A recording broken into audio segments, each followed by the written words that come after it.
సువార్త 1వ అధ్యాయము 1 నుంచి 10 వరకు చదువుతున్నాం. ఆది యందు వాక్యము ఉండెను, వాక్యము దేవుని యొద్ద ఉండెను, వాక్యము దేవుడై ఉండెను. ఆయన ఆది యందు దేవుని యొద్ద ఉండెను, సమస్తము ఆయన మూలముగా కలిగెను.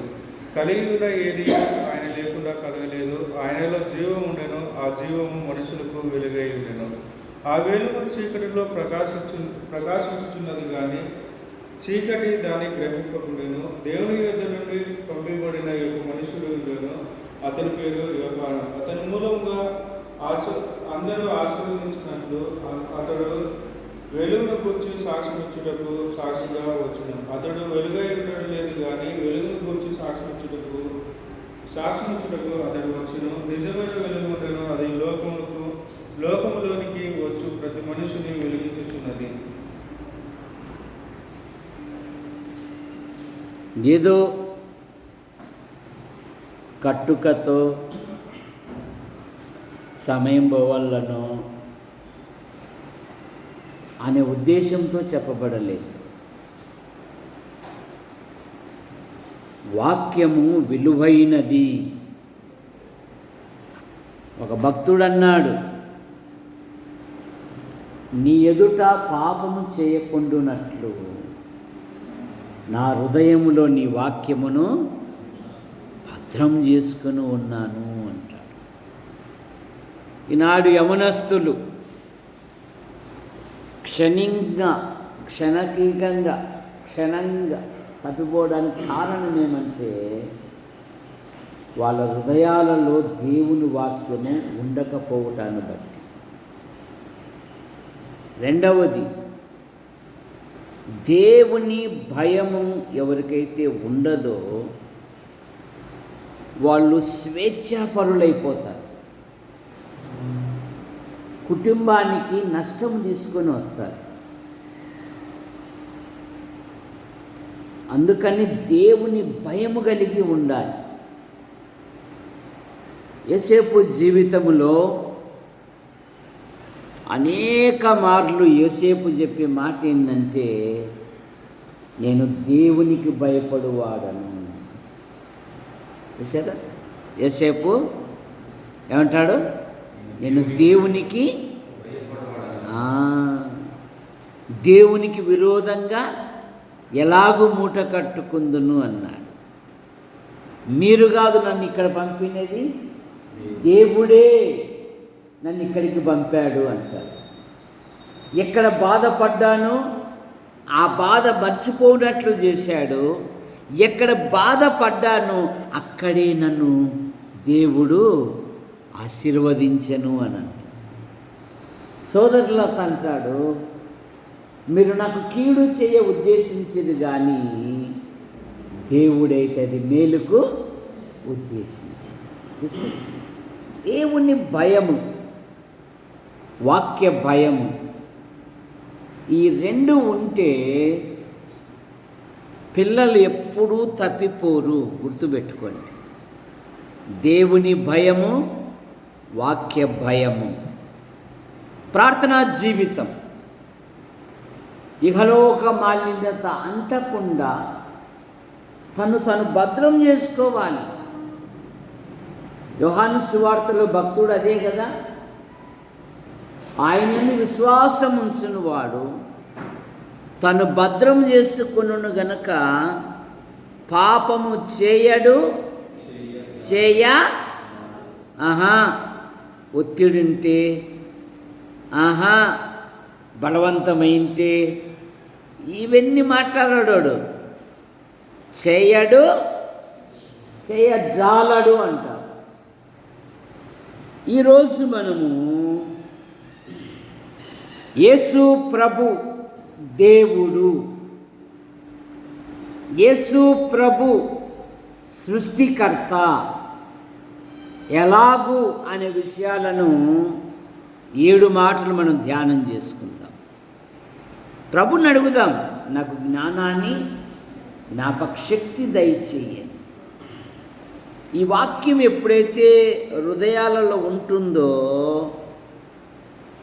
వాళ్ళ జీవితాలలో ఎన్ని ఒత్తిళ్ళు వచ్చినా కూడా ఆందోళన పడదు. ఇందాక రామాజీ సాకు బైబిల్ చదివాడు. యోహాను సువార్త 1వ అధ్యాయము 1 నుండి 10 వరకు చదివాడు.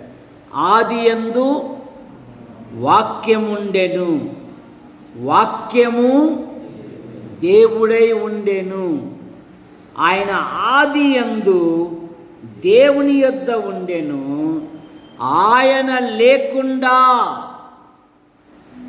ప్రభువైన యేసుక్రీస్తు లేకుండా ఏదియూ కలుగలేదు.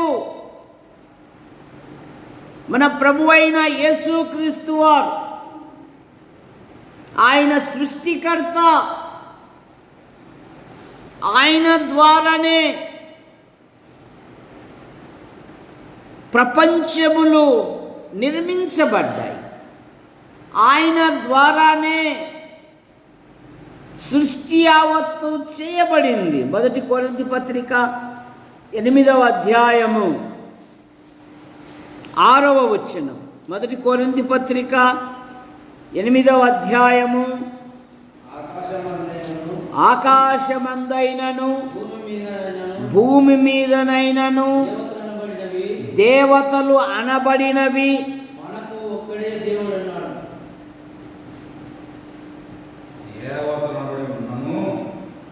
ఆకాశమందున్నవైనను భూమి మీద ఉన్నవైనను దేవతలు అనబడినవి ఉన్నను మనకు ఒక్కడే దేవుడున్నాడు. ఆయన తండ్రి. ఆయన నుండి సమస్తమును కలిగెను, ఆయన నిమిత్తము మనమున్నాము, మరియు మనకు ప్రభు ఒక్కడే. ఆయన యేసుక్రీస్తు ద్వారా, ఆయన ద్వారా సమస్తమును కలిగెను, మనము ఆయన ద్వారా కలిగిన వారము. ఆయన ద్వారా సమస్తమును కలిగెను. ఆయన సృష్టికర్త. ఈ మహత్తు గల ప్రపంచాన్ని తన మహత్తు గల మాట చేత కలగజేసిన వాడు. ఆయన సృష్టికర్త అయిన దేవుడు.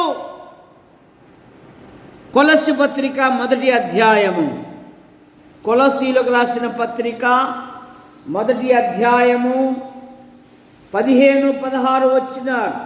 ఆయన అదృశ్య స్వరూపి అయి సర్వ సృష్టికిని ఆది సంభూతుడై ఉన్నాడు. ఏలయనగా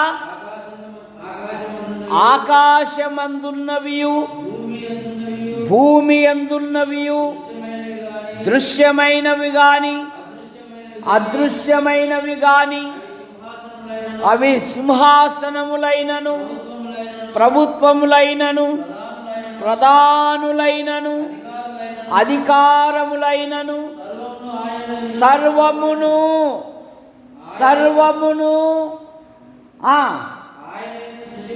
ఆయన యందు సృజించబడెను.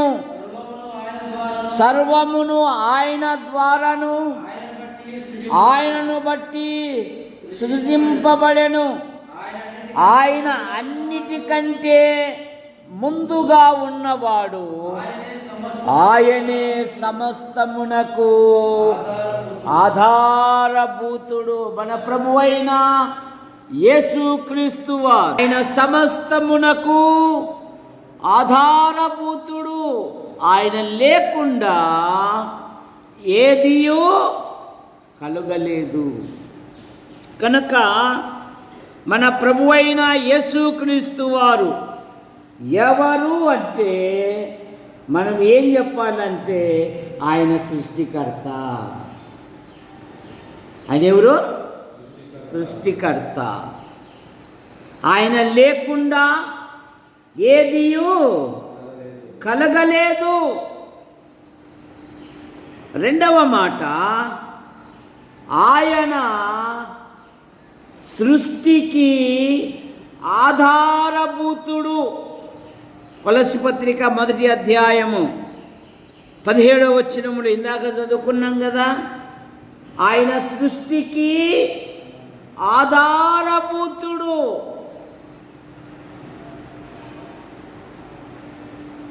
ఆయన లేకుండా ఏదియూ కలగలేదు. ఎంత గొప్ప దేవుడు అంటే ఈ భూమిని శూన్యములో వేలాడదీశాడు. యోబు గ్రంథం 26వ అధ్యాయము, యోబు గ్రంథం 26వ అధ్యాయము 7వ వచనం. నాకు శత్రువులైన వారు 26వ అధ్యాయము 7వ వచనం యోబు గ్రంథం. శూన్య మండలము పైన ఉత్తర దిక్కునున్న ఆకాశ విశాలమును ఆయన పరిచెను. శూన్యము పైన భూమిని వేలాడదీసెను. చైనా వారు మరి మనకు అట్లాస్ సైకిల్ అని ఒకటి ఉండేది. ఆ సైకిల్లో ఒక బొమ్మ పెట్టేవాళ్ళు. ఏం బొమ్మ?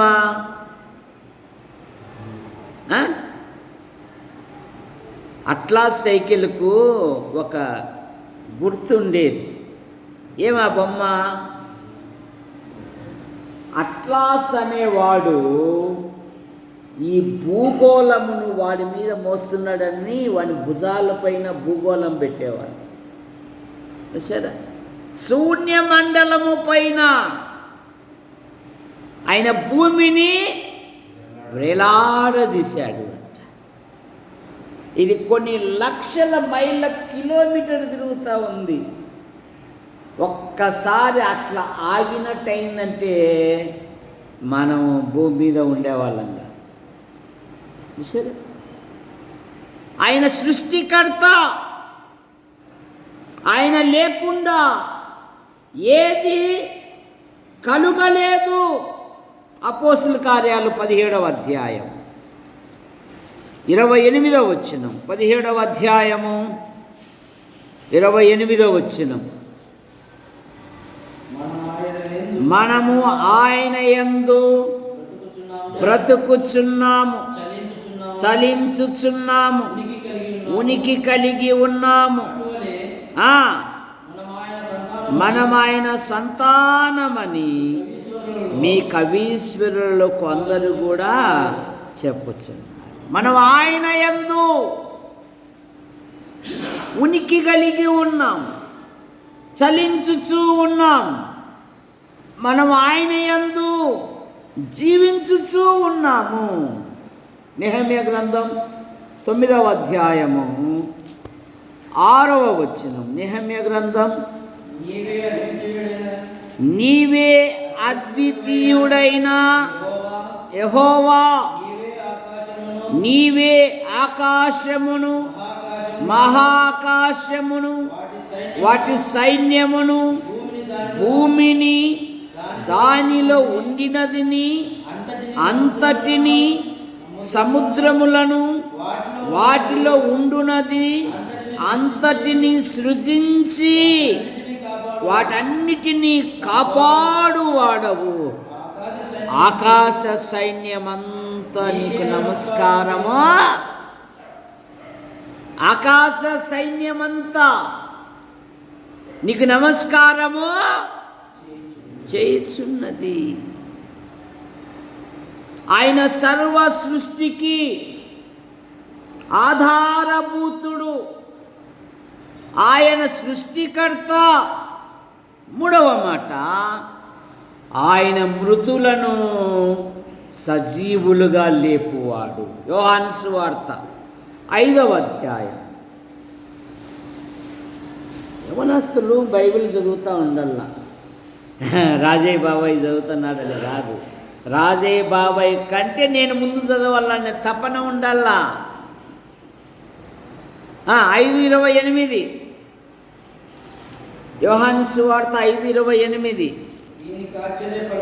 దీనికి ఆశ్చర్యపడకుడి, ఒక కాలము వచ్చుచున్నది, ఆ కాలమున సమాధులలో ఉన్న వారందరూ ఆయన శబ్దము విని మేలు చేసిన వారు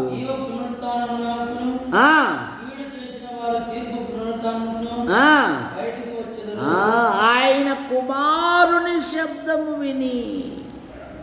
25వ వచనం, మృతులు దేవుని కుమారుని శబ్దము విను గడియ వచ్చి ఉన్నది.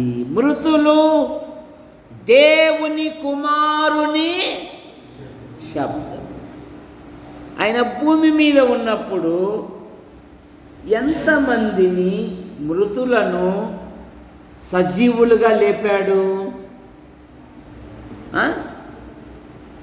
ఎంతమందిని లేపాడు?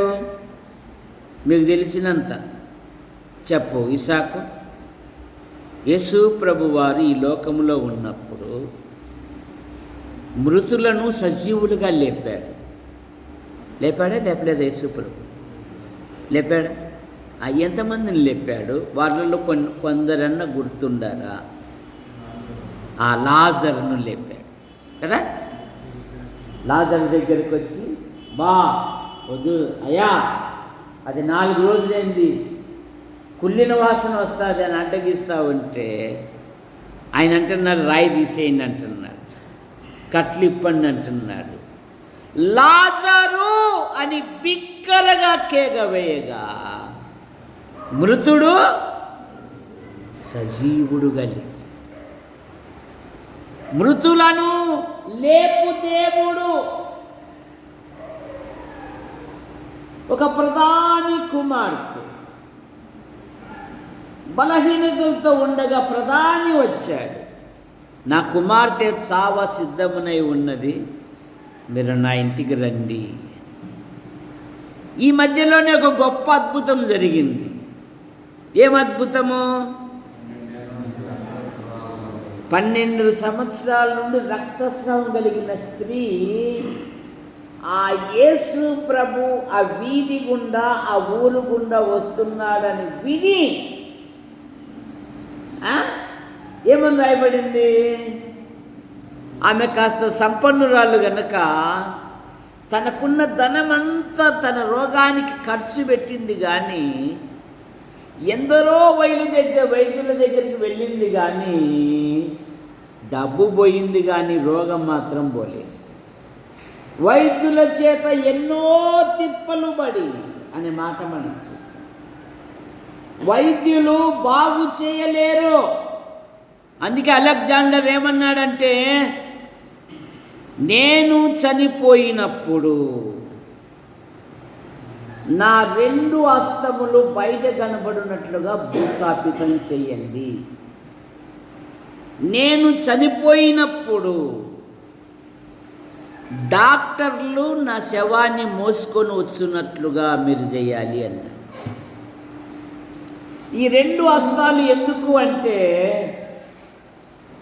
ద గ్రేట్ అలెగ్జాండర్ కత్తి చేత ప్రపంచాన్ని జయించాడు, కానీ దేవుడు సృజించిన ఒక చిన్న దోమను జయించలేక చచ్చాడు.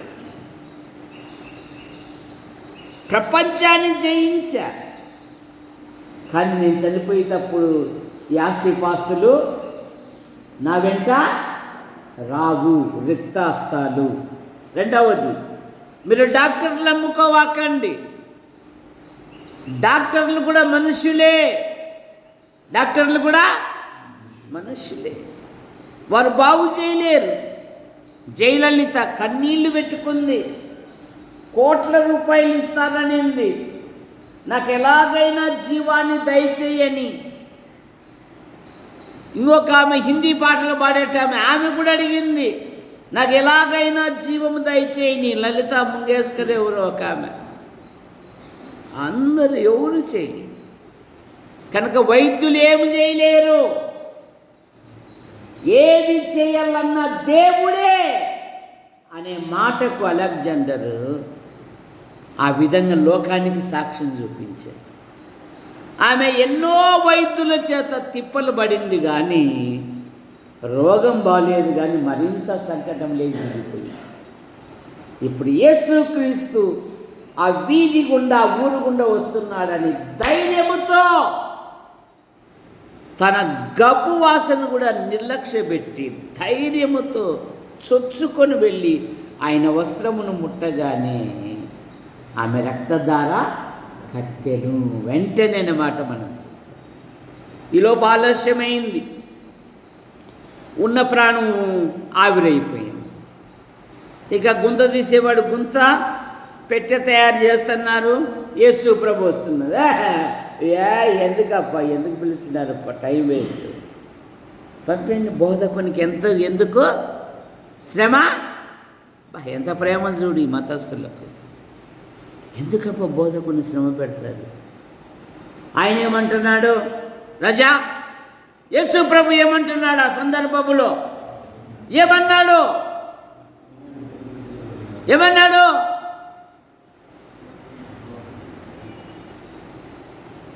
ఏమన్నాడు యేసు ప్రభు?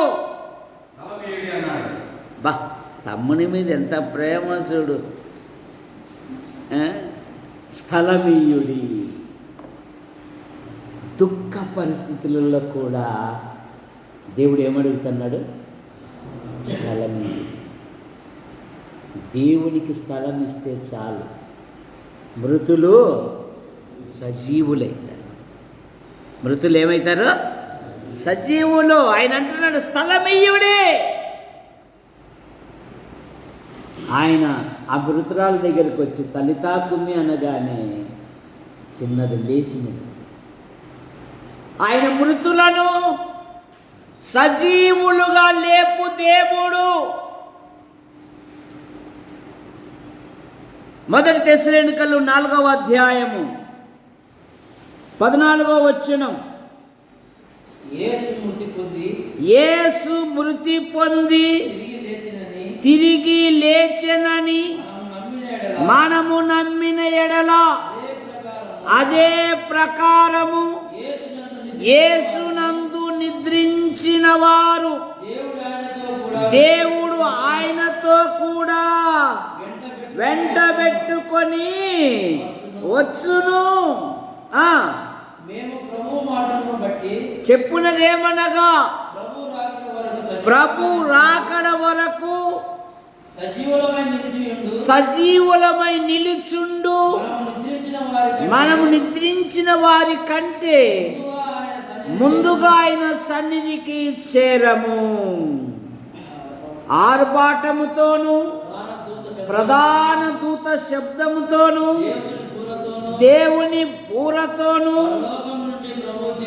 పరలోకము నుండి ప్రభు దిగి వచ్చును.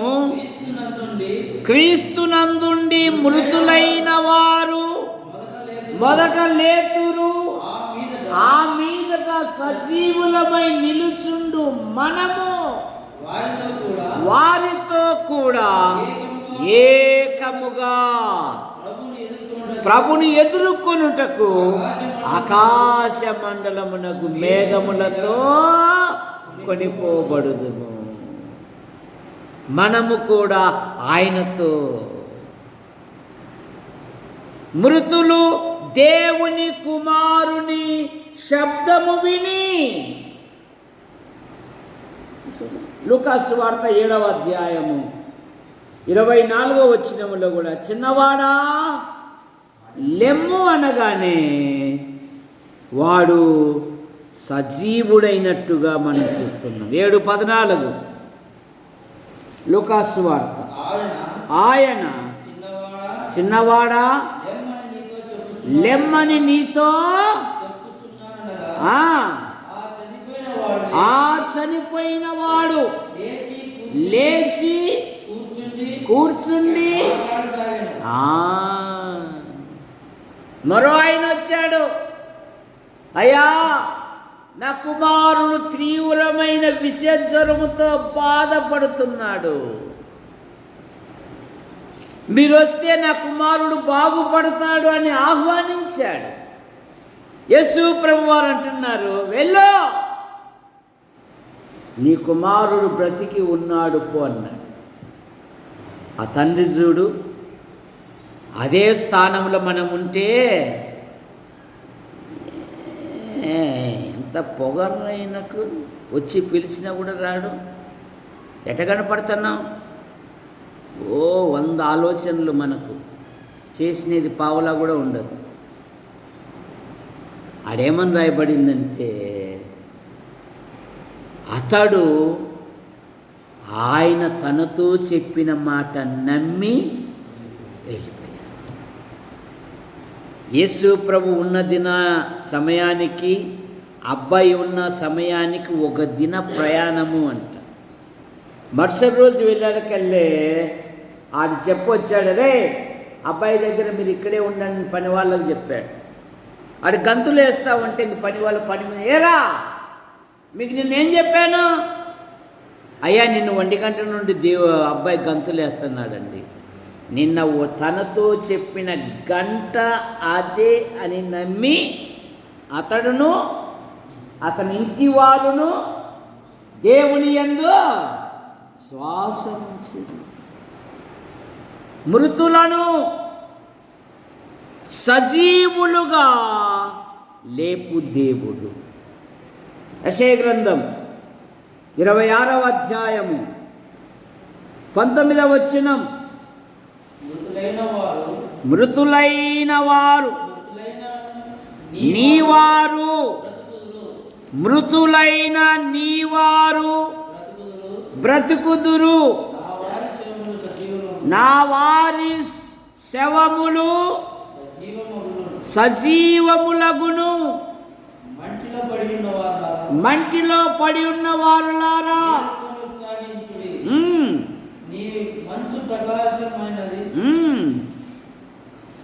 మృతులైన నీవారు బ్రతికింపబడుదురు. మృతులను సజీవులుగా లేపెడి దేవుడు మన ప్రభువైన యేసుక్రీస్తు. 4వ మాట, భూమి మీద పాపములను క్షమించు అధికారము ఒక్క యేసు ప్రభువుకు తప్ప భూమి మీద ఏ ఒక్కరికి లేదు. మార్కు సువార్త 2వ అధ్యాయం, మార్కు సువార్త 2వ అధ్యాయం 5వ వచనం,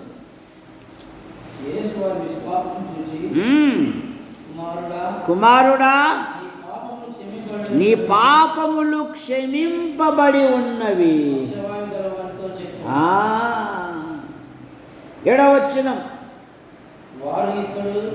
దేవుడు ఒక్కడే తప్ప పాపములు క్షమింపగలవాడెవడని తమ హృదయములో ఆలోచించుకొనిరి. 10వ వచనం, పాపములను క్షమించుటకు భూమి మీద మనుష్య కుమారునికి పాపములను క్షమించు దేవుడు.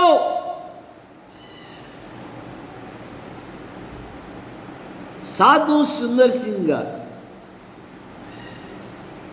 ఆయనను మన భారతదేశంలో కన్నీటి ప్రవక్త అంటారు. టిబెట్ ఈ ప్రాంతంలో నడిచి గొప్ప సేవ చేసిన గొప్ప దైవజనుడు. ఆయన నడుచుకుంటానే అనేక దేశాలు వెళ్ళి సువార్త అందించేవారు, అనేక స్థలాలలో. ఆ దినాలలో వాహనాలు లేవు, అడవుల గుండా నడుచుకుంటూ వెళ్ళాలి. ఆజానుభావుడు ఒక రాత్రి ఒక గుహలో పండుకున్నాడు. ఆ వెచ్చదనములో ఒక భయంకరమైన త్రాసుపాము కూడా ఆయనతో పాటు పండుకున్నాడు. దుప్పటి తీస్తే భయంకరమైన విషపాము, అది లేచి వెళ్ళిపోతుందంట తెల్లవారు. ఒక బందిపోటు దొంగ ఆ మార్గము నుండవచ్చు వారిని అందరినీ హత్య చేసి దోచుకొని వారి శవాలన్నిటినీ ఒక గుహలో వేపార్చి పెట్టేవారు. ఈయన ఆశానుభావుడు. ఈరోజు నా పంట బండిందిరా అనుకున్నాడు ఈ దొంగ. ఆయన చేతులు ఎప్పుడు కొత్త నిబంధన ఉంటుంది. ఆ బందిపోటు దొంగ అన్నాడు, ఆగో అన్నాడు. నీ చేతిలో ఏముందో ఇయ్యి అన్నాడు. నా చేతిలో ఇది బైబిల్ అయ్యా. ఏం పేరు? పాపుల రక్షకుడు అనబడిన యేసుక్రీస్తు జీవిత చరిత్ర అని ప్రభుని గురించి చెప్పినప్పుడు ఆ బందిపోటు దొంగ పశ్చాత్తాపముతో కన్నీళ్లు గారుస్తూ సుందర్ సింగ్ గారు చేయబట్టుకొని, ఈ గుహలో ఇన్ని ఎముకలున్నాయి, ఇన్ని పుర్రెలున్నాయే, వీరందరినీ నేను చంపాను, మరి నీ దేవుడు క్షమించగలడా? ఎంత ఘోర పాపినైనా ఆయన క్షమించుటకు సిద్ధమైన మనస్సు గలవాడు అన్నప్పుడు ఆ దొంగ మార్చబడి ప్రభు కొరకు జీవించాడు. కనుక భూమి మీద మనుష్య కుమారునికి పాపములు క్షమించే అధికారం ఆ పాపాత్మురాలు తంటున్నాడు యేసు ప్రభువారు. ఆమె విస్తారముగా ప్రేమించను గనక ఆమె విస్తార పాపములు క్షమించబడను. ఇంకా ఈ గుంపులో ఎవరైనా ప్రభుని అంగీకరించకపోతే, యేసు ప్రభువా నా పాపముల కొరకు, నా దోషముల కొరకు, నా అపరాధముల నిమిత్తమై మీరు సిలువలో బలియాగమయ్యారు, మీ రక్తము వలన నా పాపములకు శుద్ధి అంట, నన్ను క్షమించండి, నా పాపాలు పరిహరించండి, నేను నీ కొరకు జీవిస్తాను అంటే ఆ పరిశుద్ధుడు నిన్ను తన బిడ్డగా మార్చుకొని ఈ లోకానికి తాను ఏమై ఉన్నాడో నీ ద్వారా లోకానికి చూపించుకుంటాడు. అయితే నీ ఆ గుప్పెడు మనసులో దేవునికి చోటిస్తే చాలు. సరే, పాపములను క్షమించు దేవుడు అందుకే బైబిల్ చెప్తుంది కదా, అపోస్తుల కార్యాలు 13:28 38 ఆయన నామమందు విశ్వాసముంచు వాడెవడో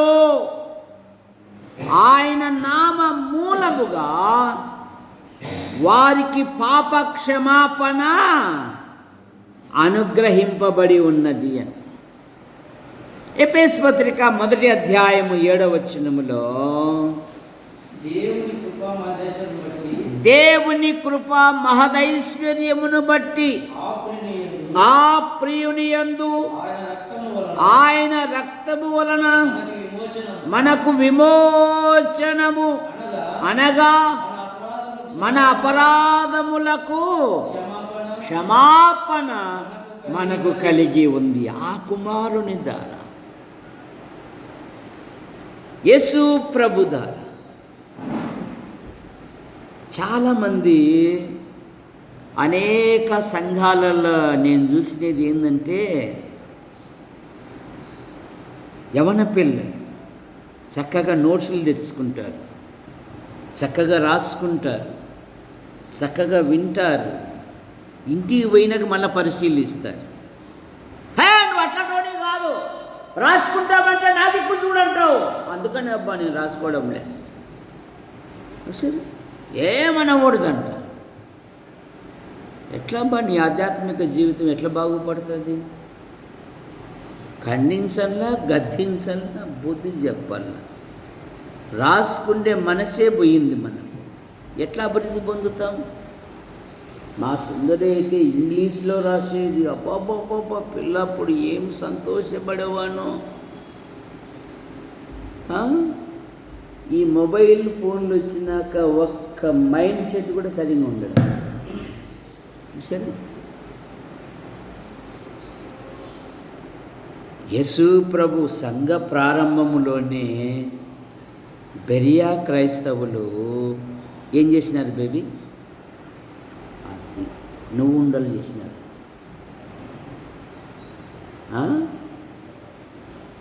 పౌలు శీల లాంటి గొప్ప దైవజనులు చెప్పే మాటలు అలాగ ఉన్నవో లేవో అని లేఖనాలను ఏం చేశారు? పరిశీలించారంటే ఏం చేసింది? ఇలా ముందు రాసుకొని ఉండాలి కదా. మళ్ళీ ఏమైంది మీకు? అంటే మించిపోయారా? బైబిల్ మేము 100 సార్లు చదివేశాము. ఎక్కడ పోయినారు మీ మైండ్? మీ ఆధ్యాత్మిక జీవితం ప్రభు పట్ల మీకు ఎంత మనసు ఉందో అనేది మీ ప్రవర్తన బట్టే తెలుస్తుంది. చెప్పాల్సిన పని లేదంటే ప్రభు పట్ల మీరు ఎలాగా జీవిస్తున్నారు అనే దాన్ని బట్టి. మీరు వంట వండేటోళ్ళే కదా. ఇసాకు భార్య ఉంది, ఇసాకు భార్య. అసలు అడుగున ఉడికిందో లేదని చేయి పెడతావమ్మా? చెప్పు తల్లి. గంటె తీసుకొని ఒక్క ముక్క సరే మే రోజు మంట అయినా కారిపోయింది, నేను బాత్రూమ్ పోతున్నా.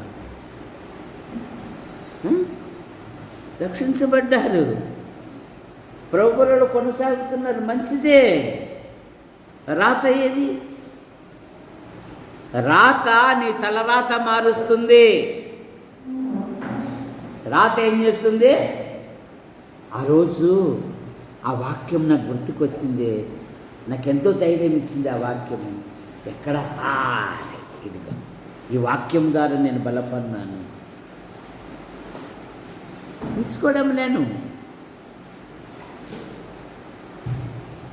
ఆచార క్రైస్తవుల మాదిరి వచ్చామా, పాటలు పాడామా, ప్రభుబల్లో తీసుకున్నామా, చెవులు అప్పచెప్పామా, అప్పచెప్పిన ప్రసంగం కూడా మళ్ళీ చర్చను వదిలిపెట్టి పోతాను. అది హృదయంలో పెట్టుకొని పోవాలా కదా. అది మళ్ళీ ఈడే భద్రం పెట్టిపోతున్నాం. అవన్నీ నీకే ధనవనవు, నీకే, మాకు కాదు. ఎట్లా అభివృద్ధి పొందుతాము? పుటాలు ఉంటేనా నోట్సులు పెన్నులు తెచ్చుకుంటామనే వాళ్ళు చేతులు ఎత్తండి. ఎంతమంది తెచ్చుకుంటారు? ఇప్పటి నుండి ప్రతి ప్రసంగానికి నోట్సు పెన్ను రాసుకుంటామనేటోళ్ళు చేతులు ఎత్తండి. యవన పిల్లలు. దాస్ ఎత్తాడయ్యా, మా రాజయ్య ఎత్తలేదు. ఎందుకంటే ఆయన 10 సార్లు అసలు అది ఏందో ఆ చిట్టా ఏముందో కానీ ఆ ప్రసంగాలు ఎక్కడ రాసి పెట్టాడో అబ్బా అస్సలు అంటాడు. కానీ మళ్ళా ఆ మధ్యలో కూడా ఉంటాడు. మీ ఆత్మీయ ఎదుగుదల కోసము పుక్కిటి పురాణంలాగా చెప్పడంలో ఇది రాత్రింబగళ్ళు నిద్రలు మానుకొని, ప్రభువా రేపేం చెప్పమంటావు, ప్రభువా ఈరోజు ఏం చెప్పమంటావు, ప్రభువా ఎలాగా, రాత్రులు నిద్రలు మానుకొని ప్రభు నడుకొని సిద్ధపరిచిన ప్రసంగాలు అప్పచెప్తా ఉంటే యేసు ప్రభు ఒక మాట అన్నాడు. ఎక్కడ ఏకమన్నాడు?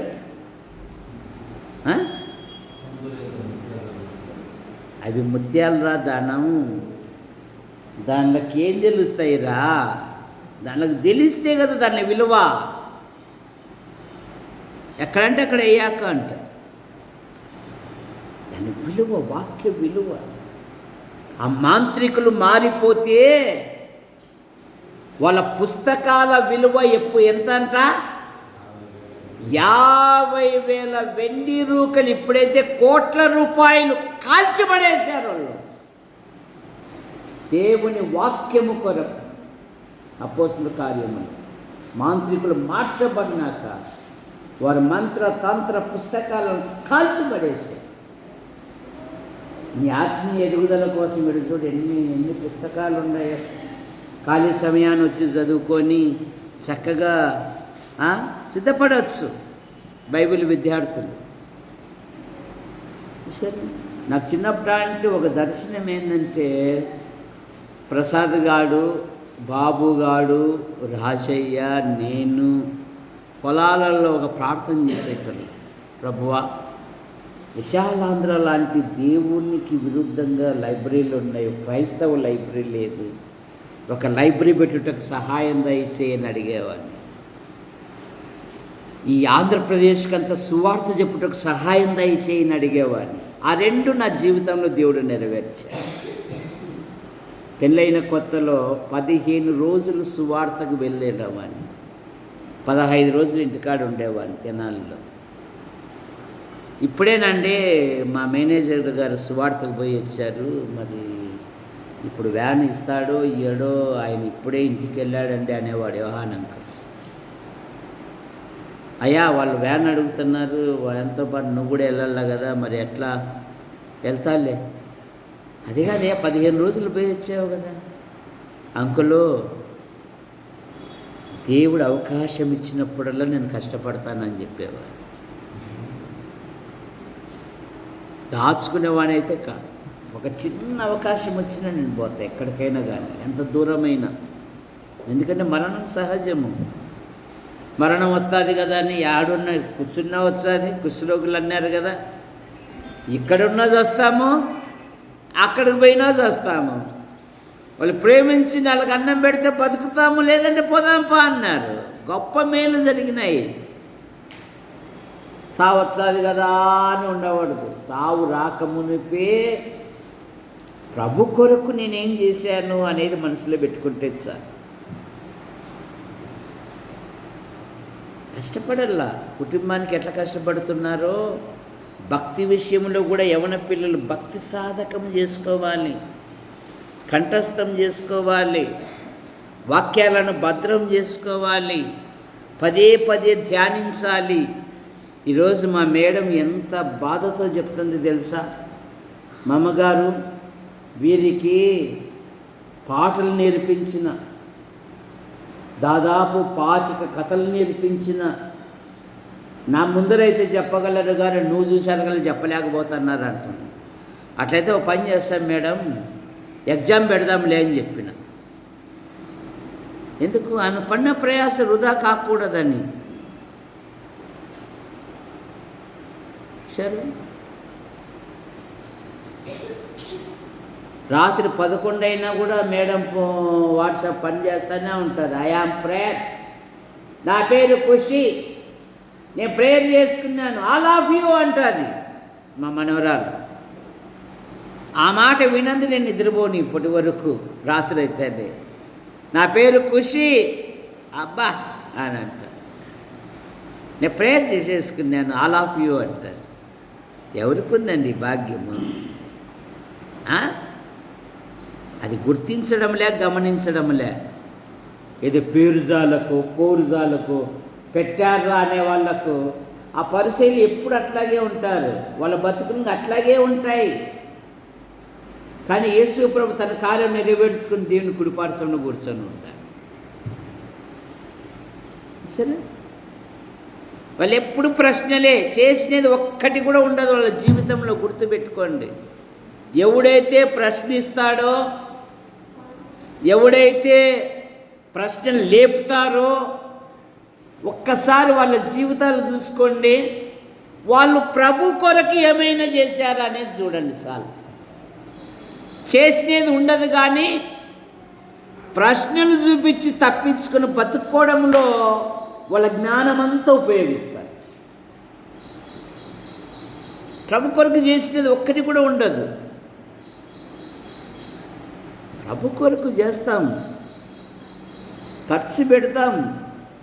నీ యవ్వనాన్ని, దేవుడిచ్చిన నీ టాలెంట్ను, దేవుడిచ్చిన నీ సంపదను, అన్ని సమయాలు ఒకేలాగా ఉండవు. గుర్తుపెట్టుకోండి.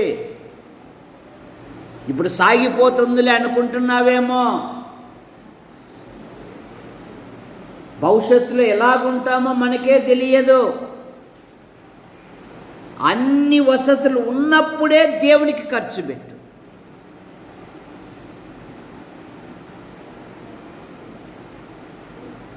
దేవుని పనికి కొరకు ఖర్చు పెట్టు. పరలోకములో ప్రశంసలు దొరుకుతాయి, ఇక్కడ లేకపోయినా కూడా. కనుక ఆయన మృతులను సజీవులుగా లేపువాడు. 5వ మాట యోహాను సువార్త 10వ అధ్యాయము 10వ వచనములో నిత్య జీవమిచ్చువాడు. 10:10 యోహాను సువార్త 10:10.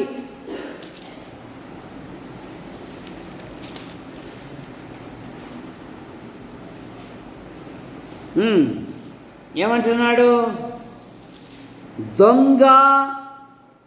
దొంగతనమును, హత్యను, నాశనము చేయుటకు వచ్చును, మరి దేనికి రాడు? గొర్రెలకు జీవమును కలుగుటకును, అది సమృద్ధిగా కలుగుటకును నేను వచ్చి తినని మీతో నిశ్చయముగా చెప్పుచున్నాను. సమృద్ధి జీవం. ఆయన తన ప్రజలకు నిత్య జీవమిచ్చువాడు. 6వ అధ్యాయము 51వ వచనం యోహాను సువార్త 6వ అధ్యాయము 51వ వచనం. పరలోకము నుండి దిగి వచ్చిన జీవాహారము నేనే. ఎవడైనను ఈ ఆహారము భుజించితే జీవించును. నేనిచ్చు ఆహారము నా శరీరమని మీతో నిత్య జీవము. ఆయన నిత్య జీవమిచ్చు దేవుడు. యోహాను సువార్త 20వ అధ్యాయము 21వ వచనములో ఈ మాటలు, ఈ గ్రంథములోని మాటలు ఎందుకు రాయబడ్డాయి అంటే ఇక్కడ చెప్తూ ఉన్నాడు. చదవండి. అప్పుడు యేసు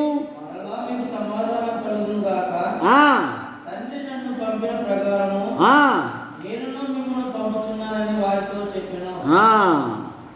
31వ వచనం. యేసు దేవుని కుమారుడని క్రీస్తు అని మీరు నమ్మునట్లును నమ్మి ఆయన నామమందు జీవము పొందునట్లు ఇవి రాయబడెను. ఆయన నామమందు విశ్వాసం ఉంచువారు నిత్య జీవము గలవారు. కనుక నేను వాటికి నిత్య జీవమిచ్చుచున్నాను.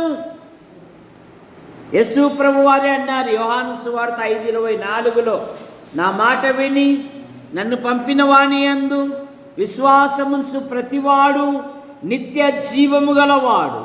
వాడు మరణములో నుండి తీర్పులోనికి రాక జీవములోనికి దాటి ఉన్నాడు. నేను వాటికి నిత్య జీవమిచ్చుచున్నాను. 6వ మాట, మన శరీరములను మార్చువాడు. ఈ దీన శరీరమును మహిమగల శరీరముగా మార్చు. ఫిలిప్పీ పత్రిక 3వ అధ్యాయం 21వ వచనం. 3వ అధ్యాయము 21వ వచనం. సమస్త తన లోపరుచుకొన జాలని శక్తిని బట్టి ఆయన మన దీన శరీరమును తన మహిమగల శరీరముగా, మహిమగల శరీరము యొక్క సమరూపముగా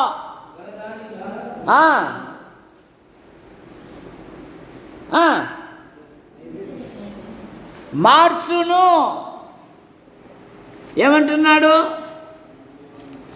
దీన శరీరమును తన మహిమగల శరీరముగా, సమరూపము గల దానిగా మార్చు. చూసారా? ఆదాము అవ్వలు వారు దేవుని మహిమతో ఉన్నంత వరకు వారికి సిగ్గు అనే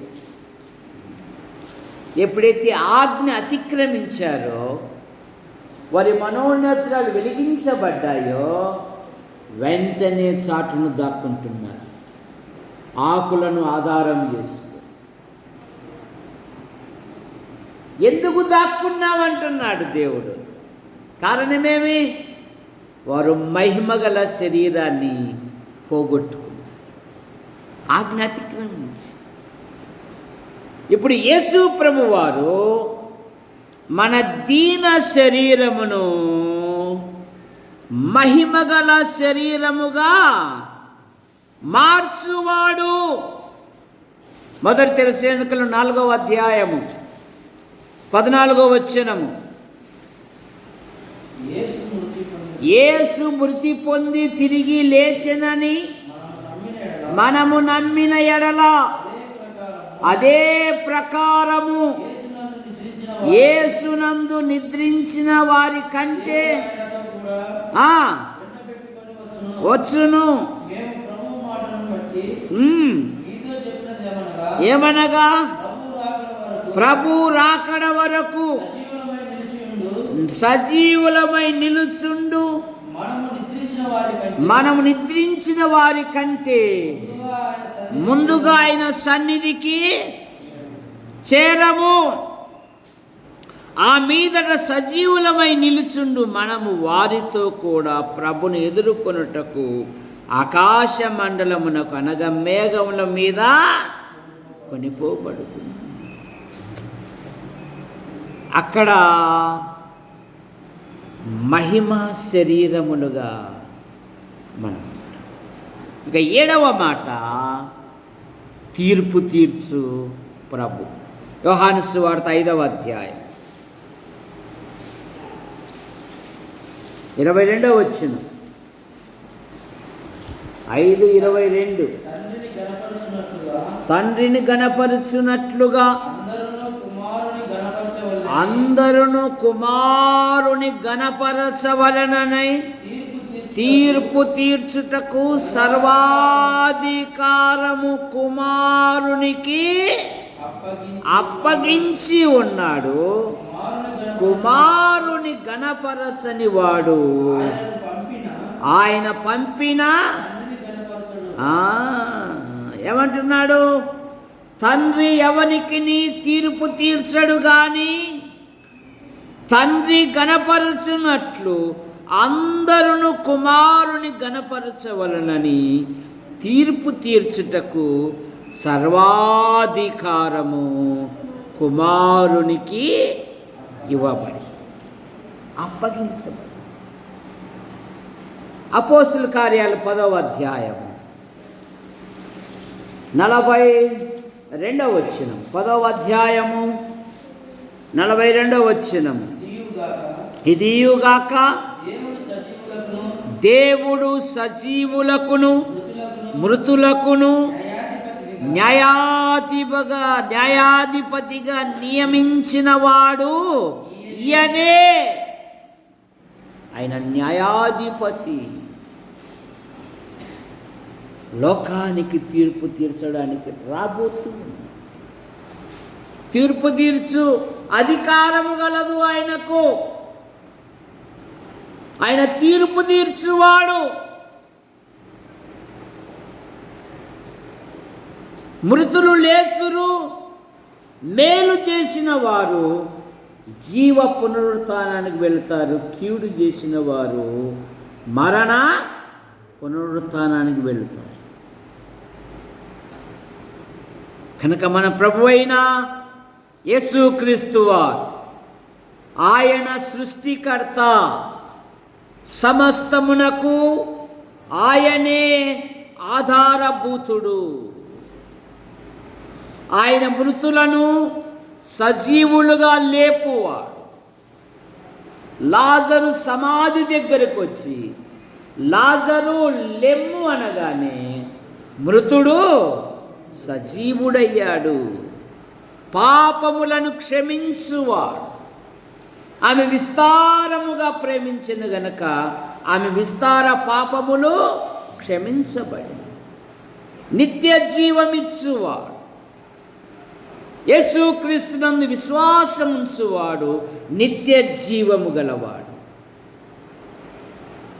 దీన శరీరమును మహిమా శరీరముగా మార్చువాడు, తీర్పు తీర్చువాడు.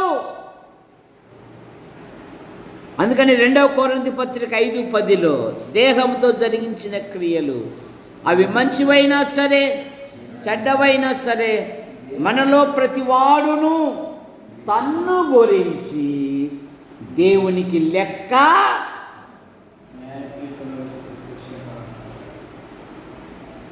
మనలో ప్రతివాడును తన్ను గురించి దేవునికి లెక్క అప్పగించాలి. ప్రార్థన చేసుకుంటాం.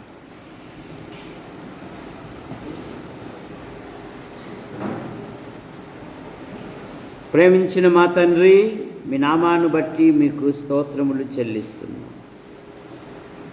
రాకడ దినాలు, అంత్య దినాలు, అపాయకరమైన దినాలలో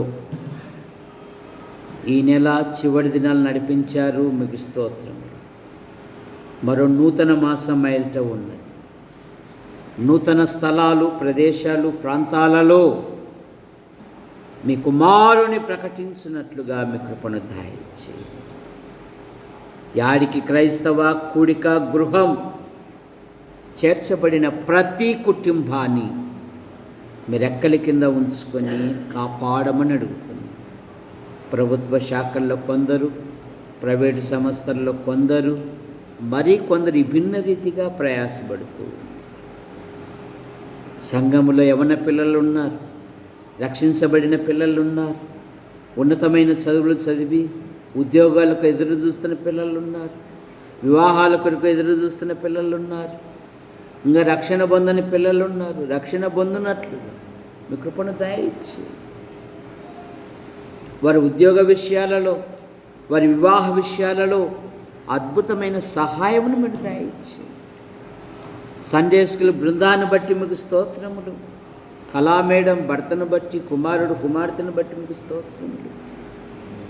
కుమారుడు గత దినాలలో బలహీనతలతో ఉండగా కనికరించి ఆరోగ్యం ఇచ్చారు. వెన్సెంట్ జ్వరంతో బాధపడుతున్నాడు, మీరు ముట్టి స్వస్థపరిచారు.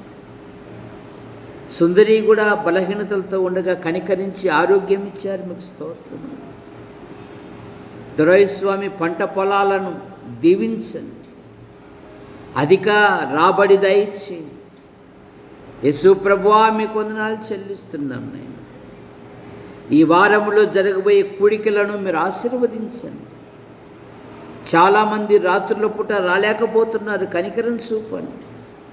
ఈటే జాకోబ్ ఇదిగో నూతనంగా ఏర్పాటు చేసుకున్న ఇంటిని బట్టి మీకు స్తోత్రములు.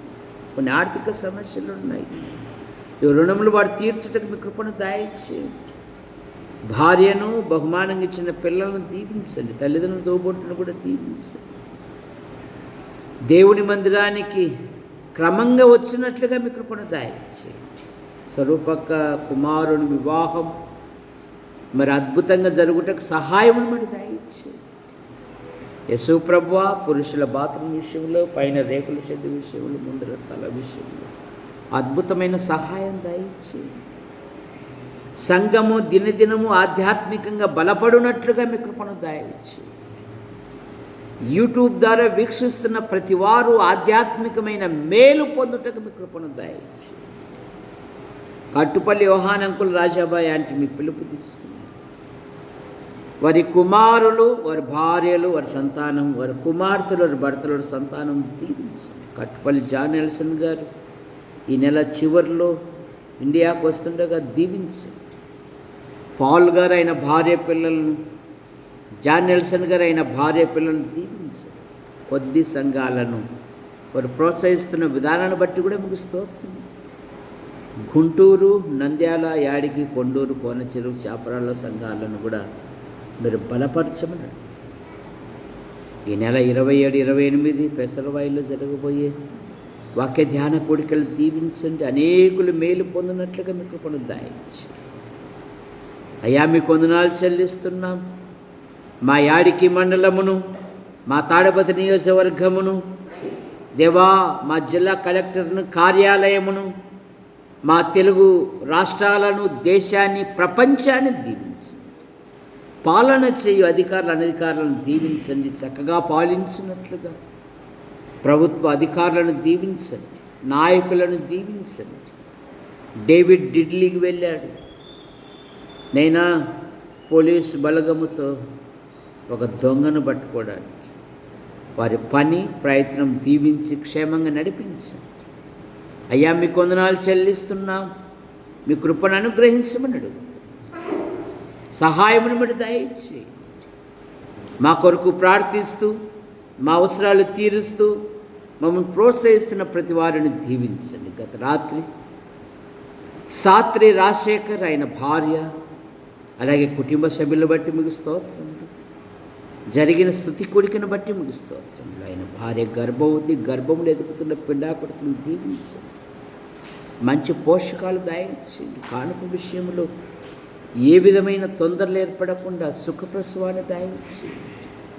మా మండలము నుండి ఉద్యోగము కొరకు, ఉపాధి కొరకు, ఉన్నతమైన చదువు కొరకు వెలుపల ఉంటున్న ప్రతి కుటుంబాన్ని, ప్రతి యవనస్తుని, యవనరాలను దీవించండి.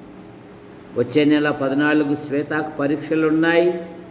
మరి మంచి ఫలితాలతో పాస్ అవుటకు మీ కృపను, డిఎస్సి ఆశ పెట్టుకొని ఉన్నారు. నైనా మీరే కార్యం జరిగించండి. ఇలాగూ మా కొరకు ప్రార్థిస్తూ, మా అవసరాలు తీరుస్తూ, సమయాలలో సహాయపడుతున్న ప్రతి వారిని దీవించండి. కుటుంబాలలో వృద్ధులు, వృద్ధురాళ్ళు ఉన్నారు. వారికి మంచి ఆదరణ, ఆరోగ్యమును మీరు దయచేయండి. అయ్యా మీకు వందనాలు చెల్లిస్తున్నాం. నూతన మాసములో నూతన స్థలాలు, ప్రదేశాలు, ప్రాంతాలలో నీ కుమారుని ప్రకటించినట్లుగాను, ఎర్రగుంట్ల మరి నైనా పుష్పరాజు కుమారుని వివాహము ఆశ్చర్యకరంగా జరుగుటకు మీకు పునరుద్ధరించండి. ఇలాగ అన్ని విషయాలలో మీరు మహిమ పొందండి. మరి యేసు ప్రభువా సిఎస్ఐ చర్చిలో ఇప్పుడు వివాహం జరుగుతూ ఉండగా ఆ దంపతులను కూడా దీవించి మీరు మహిమ పొందండి. యేసు ప్రభు నామములో ప్రార్థిస్తూ బయలుదేరుతున్నాం తండ్రి. ఆమేన్. అందరికీ వందనాలండి.